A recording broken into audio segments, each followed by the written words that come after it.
Né? Então essas são as características, tá certo? Primeiro aí ele faz o golpe, né? Primeiro aí a primeira característica é o golpe. O segundo golpe aí vai ser anular a Constituição, tá certo? O Brasil começa a vigorar sem um conjunto de leis, tá certo? Para protegê-lo. Então, o que acontece? Ele vai aí o que deveria, né? O que ele deveria fazer, né? Ele deveria aí convocar uma Assembleia Constituinte, tá certo, senhores?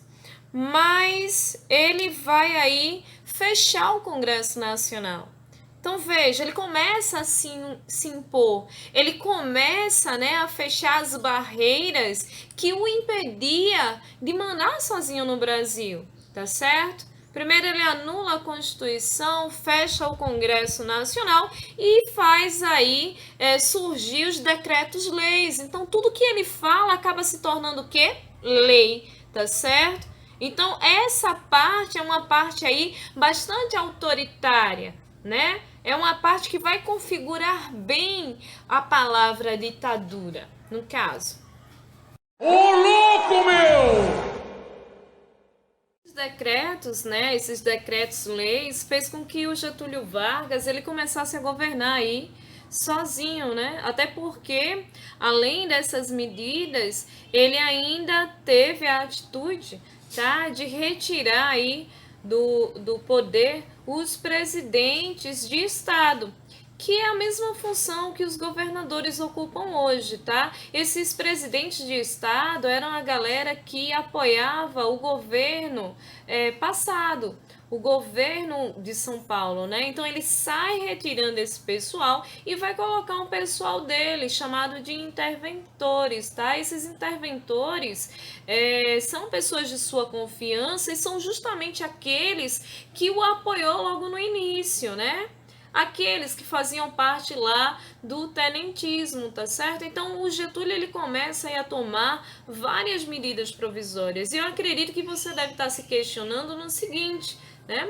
Professora, a senhora disse que iria falar sobre esse primeiro tópico, que corresponde aí a governo autoritário, tá? Mas esse a governo provisório, mas esse nome governo Lendo, não quero saber, quero saber. provisório não nos relaciona ao autoritarismo, né? De fato, mas viram quantas medidas autoritárias foram tomadas? Várias medidas autoritárias foram tomadas. Tudo que Getúlio falava se tornava lei, né, através do decreto-lei. E isso é uma forma de autoritarismo muito forte, muito presente, tá certo? Só que em contrapartida, ele também vai ter aquela figura, né, como eu brinquei com vocês lá no início, de um bom velhinho. Se você perguntar aí para sua avó, para sua bisavó, para as pessoas mais antigas, né, para as pessoas mais velhas, sobre o Getúlio Vargas, você vai ver que ele vai dar uma ideia muito positiva sobre ele, sobre um cara muito legal e tal.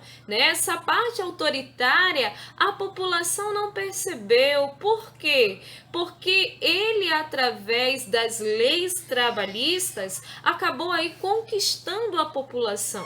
A população o via como um camarada bom, como um bom velhinho, tá certo? Quando, por exemplo, o Getúlio ele sai do poder e ele retorna, né? As pessoas cantavam marchinhas nas ruas e tal. Coloca o retrato do velhinho na parede, né? Coloca o retrato do velhinho de volta. Isso porque muitas pessoas gostavam tanto dele que colocavam a sua foto na parede de suas casas, para vocês terem aí a ideia do quão populista era. Bota o retrato do velho outra vez, bota no mesmo lugar. Bota o retrato do velho outra vez, bota no mesmo lugar. O sorriso do velhinho faz a gente trabalhar. O sorriso do velhinho faz a gente trabalhar. Mas vamos tentar entender, né, um pouquinho como foi que o Getúlio Vargas ele consegue aí essa fama. Ele começa um governo autoritário sem ser autoritário, né? Aparentemente, porque nas entrelinhas o autoritarismo estava ali funcionando muito bem como uma engrenagem, tá certo? O Getúlio, através das leis trabalhistas, né? Leis essa que algumas nós usufruímos até hoje, tá certo, senhores? Como, por exemplo, salário mínimo, apesar que o salário mínimo só vai ser instituído aí em 1940, tá? Mas vamos ter o salário mínimo, a aposentadoria, o direito às férias aí remunerada, o pagamento de horas extras, né? Já já os senhores saberão o que é tudo isso, tá?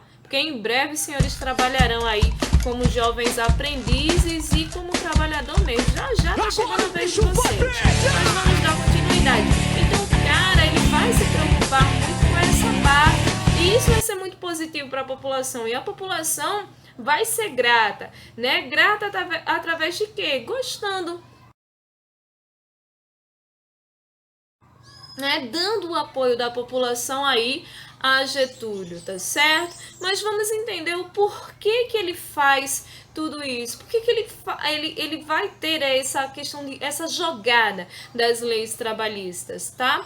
Vamos analisar o Brasil num cenário mais internacional. Estamos falando aí de 1930, tá? 1930, o que é que tá rolando e tal? Desde 1910, algumas revoltas elas começam a explodir, né?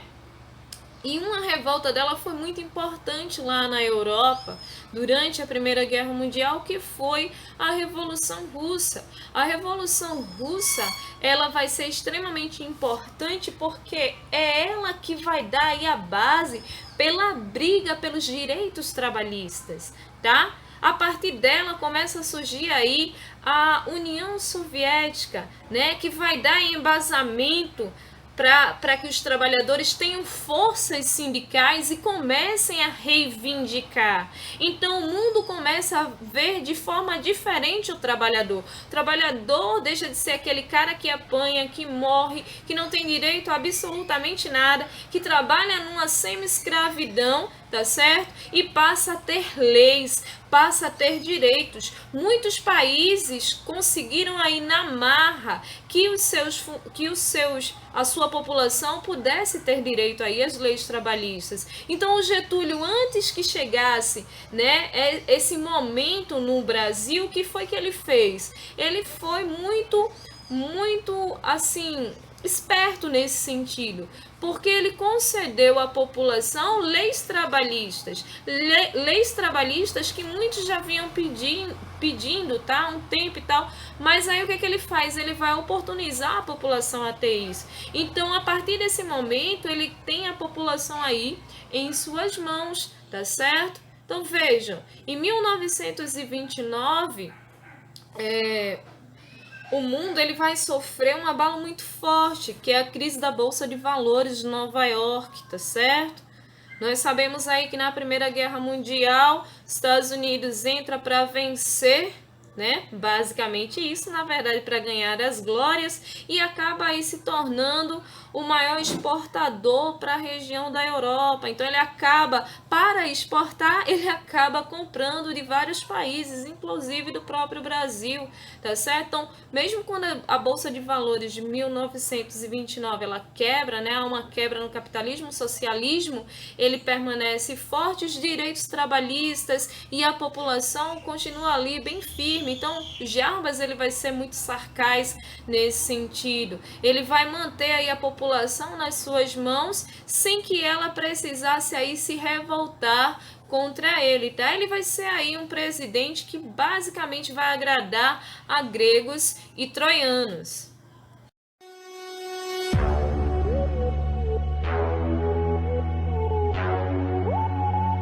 Galera, olha só, revendo o vídeo, eu falei aí Jarbas, viu? Mas é Vargas, Vargas, Vargas. Pela fé. Lendo, não querem saber, querem saber, querem saber. Lendo, não querem saber, querem saber, querem saber. Pra falar a verdade, eu não sei porque eu tô com esse nome o tempo todinho na cabeça. Já regravei umas 4 vezes, vou regravar de novo não e nem vou editar. Vai ficar assim, tá? Mas os senhores sabem que eu não estou falando de Jarbas, e